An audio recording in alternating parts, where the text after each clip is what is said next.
What's up, YouTube? We're back at the Stansbury Trail. Last time we came, we were running into serious snow drifts. Now we've given it some time. It's been warm, so shouldn't have any snow. Should be good riding. Maybe on a little warmer side, but we got the E-Beast and the Sur-Ron. I'll be running probably 9 or 10 kilowatt today, so we'll see how it goes.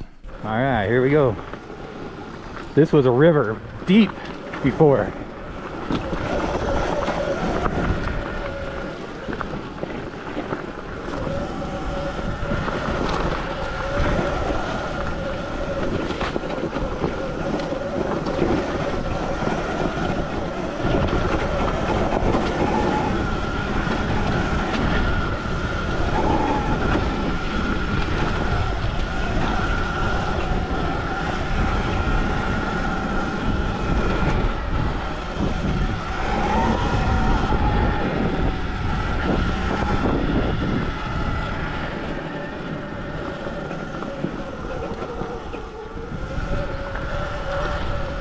Well guys, this trail's already looking like it's a lot of fun. A lot better than that snowpacked crap we were dealing with last time. But hopefully you guys enjoyed the ride and find it enjoyable to watch. And maybe this time I'll just talk about the setup and my thoughts on a bunch of different things on other setups and whatnot. This big 16-inch rear makes all the difference on this type of stuff. Just flows over those rocks.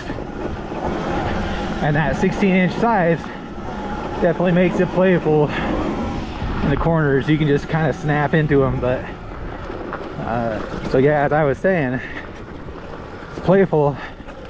It's definitely not going to be a smooth ride as that E-Beast with the 1821 setup and that suspension that he's got there. But also there's some advantages of these tight technical areas where the little Libby is just so easy to maneuver and throw around, which you kind of need with the tight rocky stuff that you can barely manage.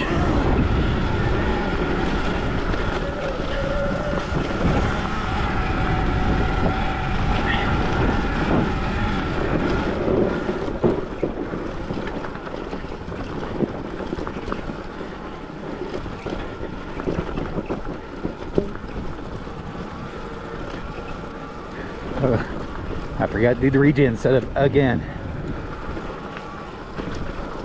What I should do is like set my eco switch up to have a map that says the speed and then the eco speed with a lot more regen. Maybe that's possible. I'll have to check that out, so that if I wanted to, I could just flip it into the eco mode and then have it be heavy on regen, so I don't have to mid-ride touch the screen.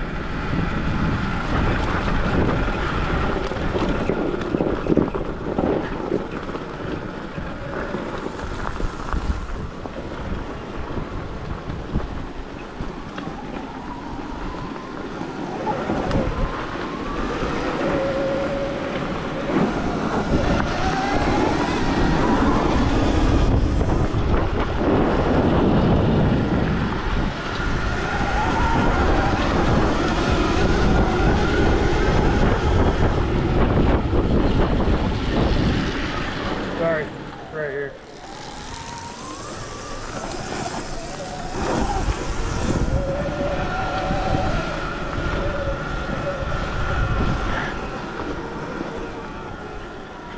Maybe let him get a little bit further out so that I'm not eating dust the whole time.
into some nice, oh, looks like some brake bumps coming down that.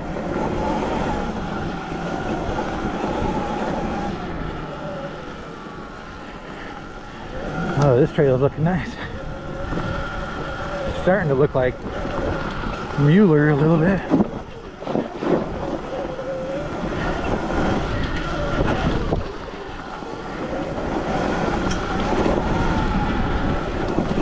I know the camera isn't doing this justice, but this is kind of steep and certainly technical with the rocks.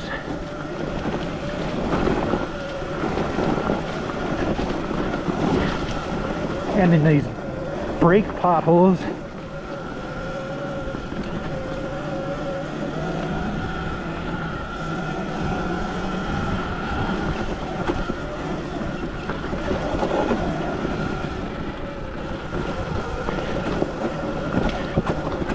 Upright.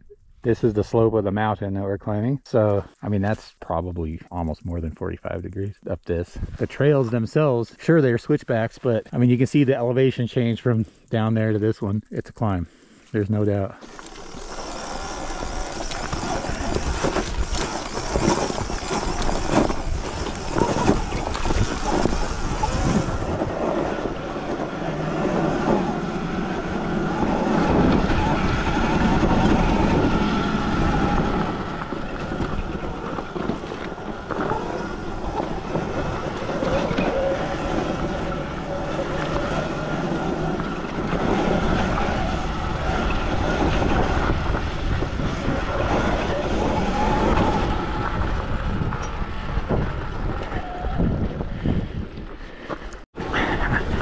I wasn't recording, but that was some seriously gnarly, rocky descent, and I don't know how I'm gonna get back up there.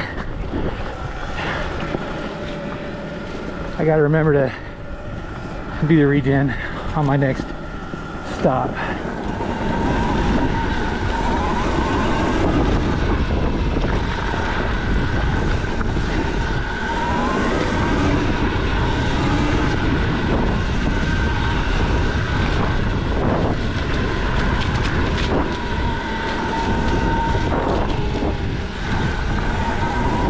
Oh, this is interesting.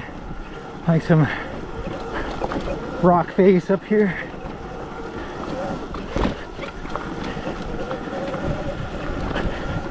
All kinds of different terrain.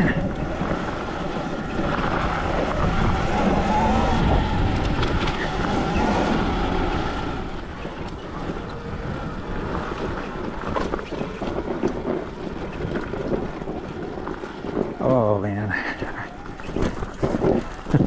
I should have set up the fucking regen.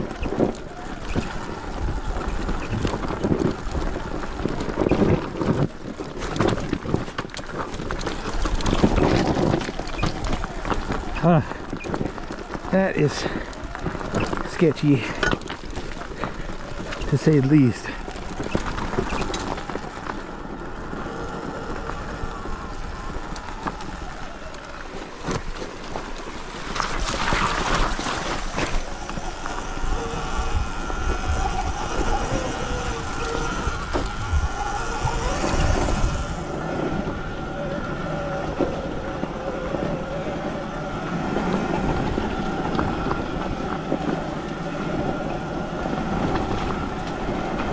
Loving the trails. It's kind of loose and sketchy on some of those off-camber sections, but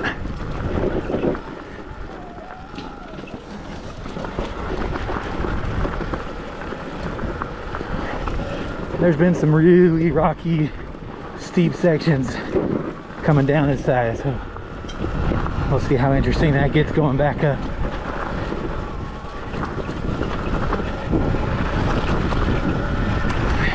So anyway, yeah, the 1619 is working out pretty well on the little trails. Very flickable in this tight technical stuff, but I do miss the rollover ability of the 1821. Would be nice. There we go, connector.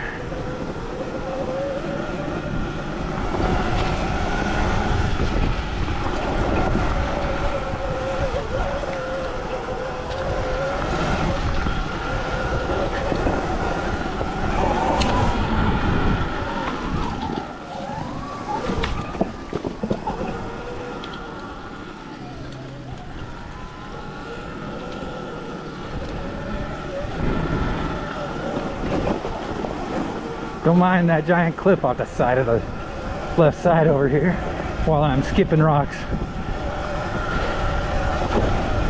Just don't look that way.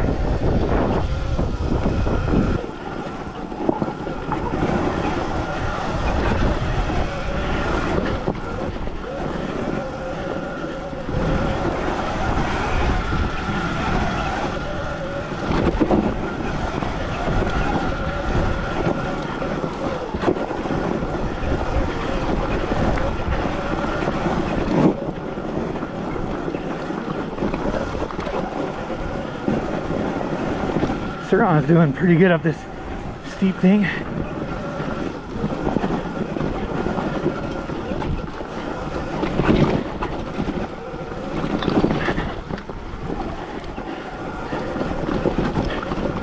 First time the feet came off the pegs, that wasn't because I wanted them to.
Holy hell, that's some steep shit.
Woo.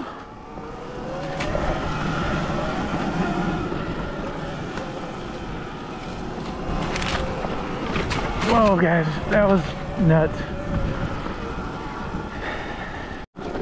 Alright, had a little break up at the top, ate a sandwich, gonna head down and hopefully this down section won't be too gnarly.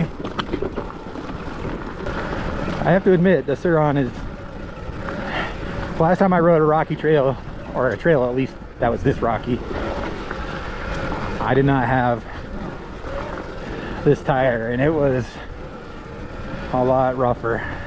This tire definitely makes a big difference in this type of terrain. So if you're a trail rider and you like technical enduro or stuff like that, hard enduro, I think that this 1619 setup with this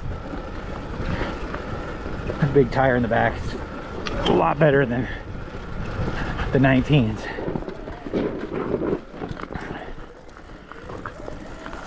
Feathers behind me up there on the E-Beast. His is handling everything really well. His only struggle today has been his kickstand is not right. I mean, again, I've said it before, the E-Beast has got a lot of power and capability and it really does well. But just the quality compared to the Sur-Ron. The manufacturer's definitely a bit different with quality, and the parts aren't readily available. He's struggled to get brake levers and that kickstand. We're having a good time. This is a great trail. I think our plan, this trail in its entirety, is like 20 miles from end to end, and I think that I'm thinking my Sur-Ron could go the entire distance on this Chai battery, but my body cannot. That's gonna suck for him. Yep, no handbrakes there. That makes it tougher. So yeah, the idea is that we're gonna do another climb to a peak, probably turn it around and call it a day. We haven't gone a ton of distance, like 8 total miles so far, but it's been rough terrain and hard on the arms and the body. Disadvantage of the Sur-Ron, there's not a lot of places to grip the bike like with your legs, so you know, where he can kind of grip it with his legs, I have to kind of do a seated grip with my legs a lot of the time, where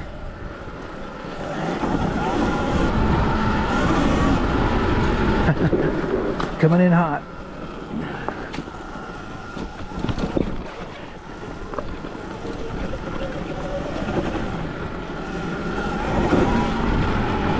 So yeah, doing a standing position on the Sur-Ron is not good for technical, because you can't really hold on to the bike that well.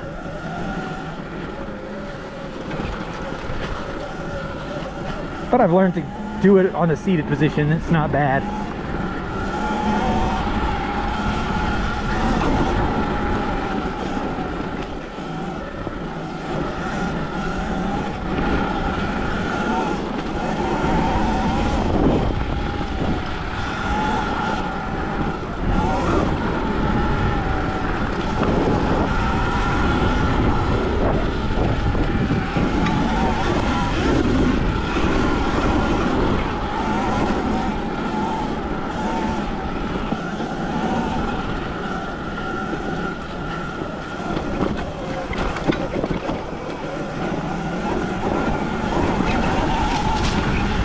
Here we go into some steeper stuff. Hopefully it's not rocky the whole way. I did set up a little bit more regen now, so we'll see how that plays out.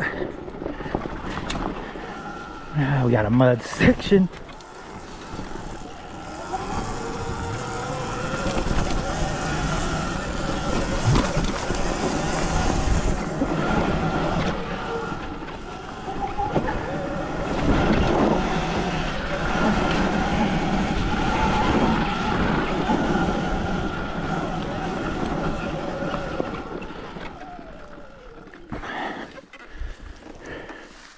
We decided to check out this top over here, and the trail looks like it gets a little gnarly at the top, but we'll get a little idea for it and see what it looks like.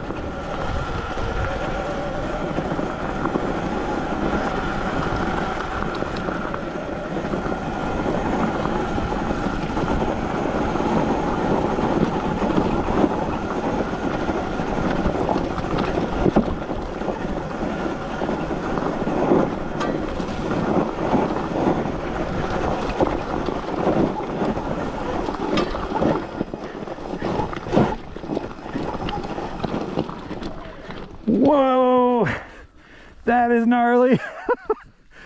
Oh, don't want too much front brake, don't want too much rear.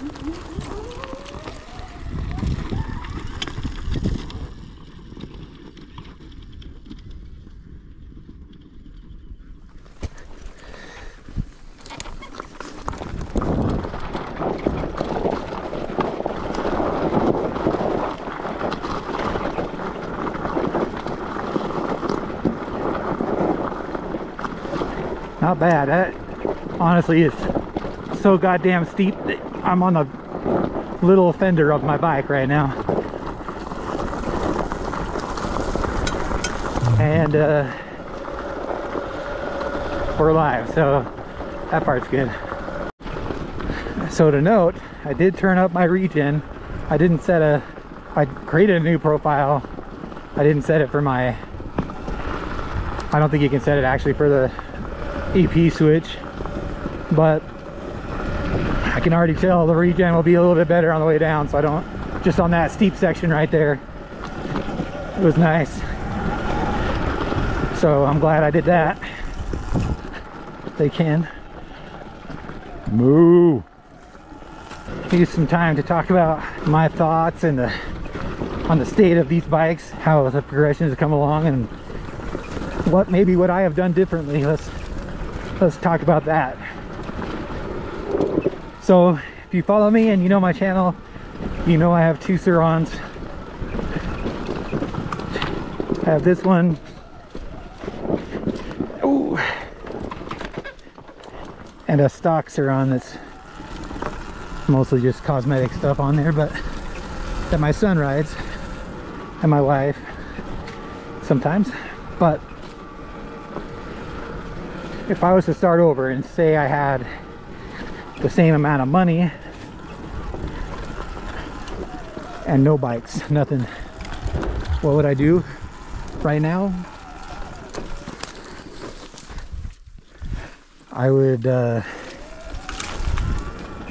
was just talking to Feathers Off-Road over there about this up at the top, and what would I do now? I would probably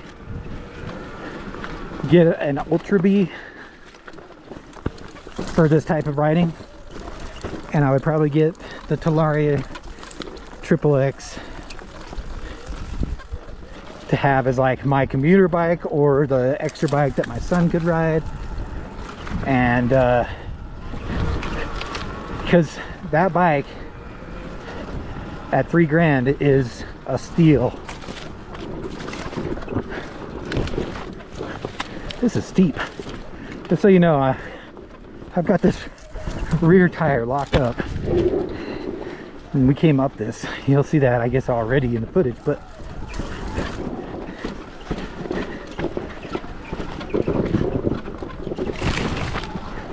oh shit.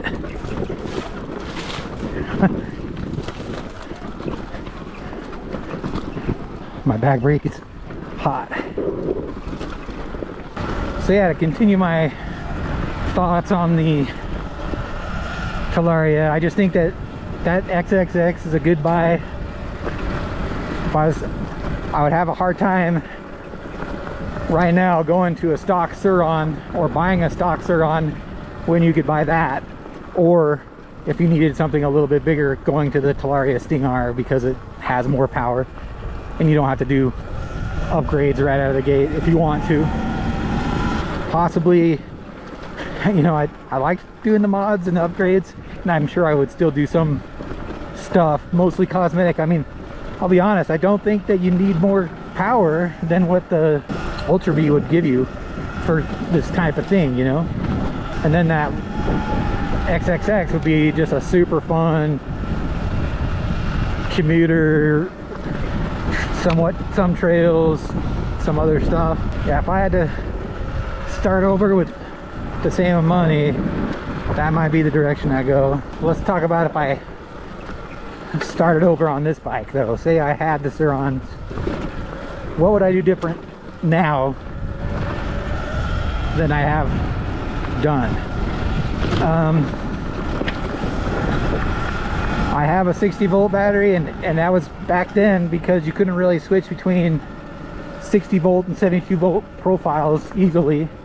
And if I wanted to bring my stock battery in case I ran out of battery, I didn't have to remap the entire controller software to do it with a 72. So I would do a 72 volt battery probably now, and I would do the enduro or the range, because I'm never going above, I think, 14 kilowatt or 12 or whatever it's top out at. I think that you don't need that much bike. Like, I don't need that much bike. I would say 90% of the people out there don't need that much bike, especially on a little bike like this.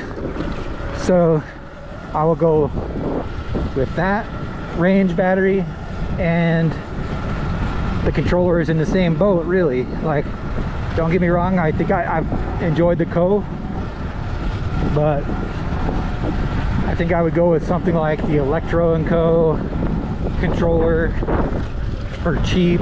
Like, I don't know how much that one is, like 500, 600 bucks, I don't know. So yeah, the Electro & Co controller for what I would need it for would be nice. I would lose a lot of the customizations that you can do with the Co controller, being able to change a bunch of different settings, but also out of the box it comes with better throttle mapping and things like that from what I've seen in reviews and read. So, you know, as much as I've fixed the Co's throttle, it's still not the best, you know, and it's still, I think that my biggest complaint about it, the controller, is that they can't figure this throttle stuff out, you know, even after all this time. I mean, it's not terrible, I'm good with it, but you see a lot of reviews where people are just like, this BAC or the X9000 feels so much better than the Co. And one of my buddies that had the Co motor and the Co controller went to an X9000, and he told me that they're not lying, that it definitely feels a ton better. I don't see why that's so hard to fix. Like, if other people are doing it, there's something there that can be done, in my mind. If I had to start over, it might not be on the Co controller. If it was the Co, it would just be the Nano, because again, I don't need 22 kilowatts, and most of this stuff I'm riding on is 9.